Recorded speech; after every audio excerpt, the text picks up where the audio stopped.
Hey there internets, I'm Michael and this is Toucan Play That Game, bringing you a spoiler review of T.I.M E Stories. So this is specifically looking at the Asylum story.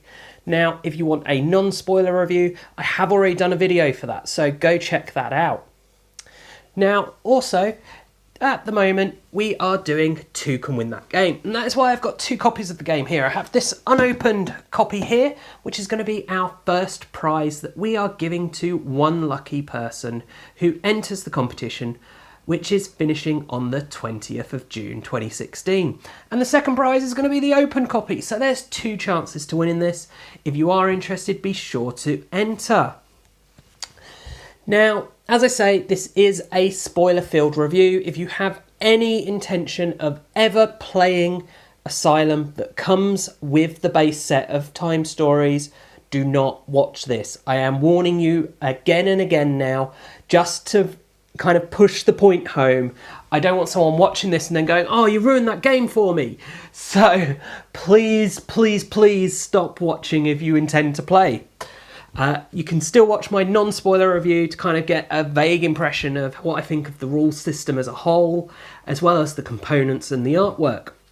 Speaking of which, I'm not really going to be talking about any of that in this video because, well, I've already done it in the previous one. If you want to see it, go watch that. No, what I'm going to be talking about here is Asylum and the fact that I hated it. I really did. Well, hated it is perhaps too strong a word. However, me and my wife and everyone we played with came away just feeling so frustrated and let down by the story. And there are quite a few reasons for this.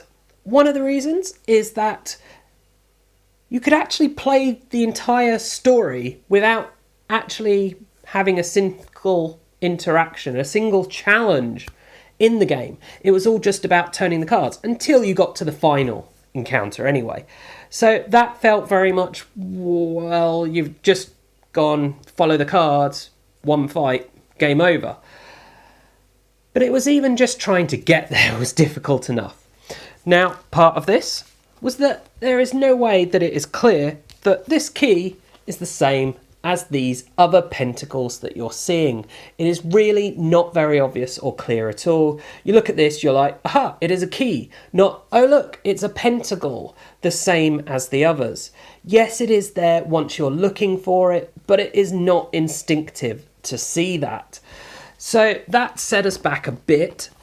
Then, even once we have got all of these pentacles, we know the results, we know the number we're looking for, we still couldn't do it. Do you know why?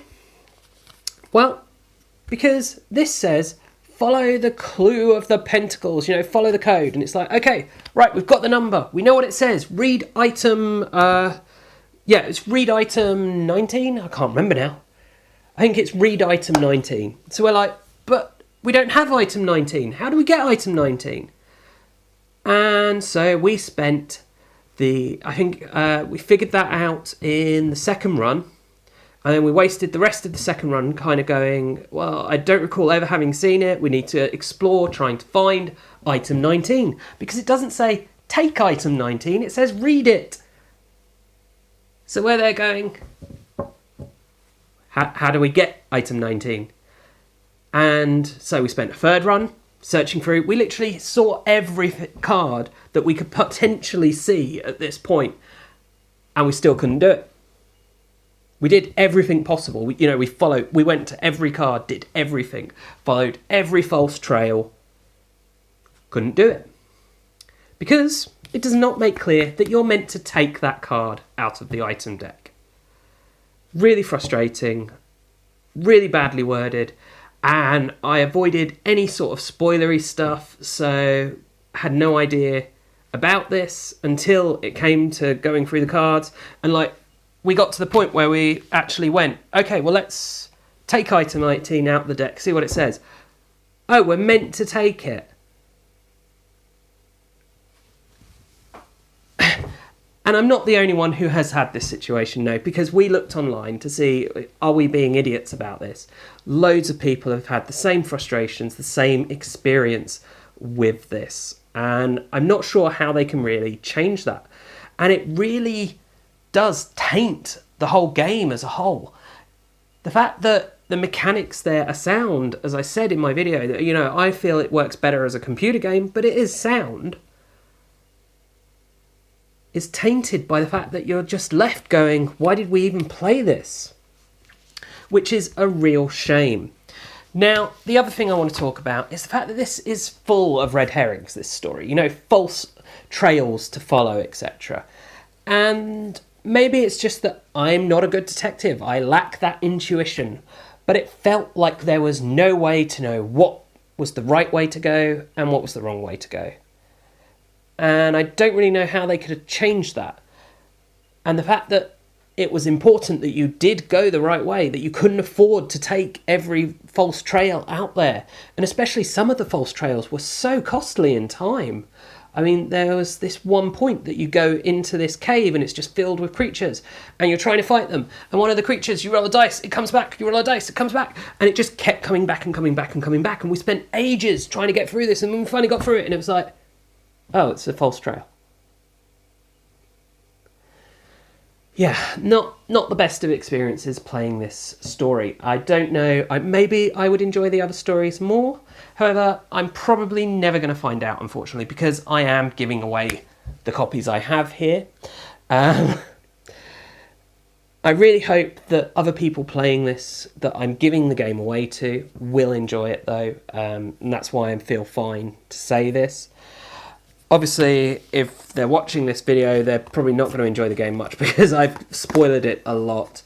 But yeah, sound mechanics, great components. They've done a really good job putting this together. It's a very innovative idea for a board game. But this story has just meant that I don't want to play it. Does story change how it plays for 2 players? No, it's still, you know, works fine. You just control 2 people. Yeah. Wow. Not doing a great job of selling the game for my competition. Unfortunately, there was no way for me to know that I would dislike it before I picked up the game in order to do the competition. But I'm hoping the fact that it is so popular, that it's winning so many awards, will mean that it doesn't matter that I personally have not enjoyed this. Okay, I do hope that this video has been useful to you. I'm not sure how useful it will be. Maybe it's been entertaining if you also played it and you wanted to see, did I have the same experience as you? Whatever, but I do hope that you have enjoyed it enough to watch the rest of the videos on the channel and subscribe to the channel and share it with your friends and family, and also to check us out on social media. You can find us on Facebook and on Twitter. And as always, thanks for watching and bye for now.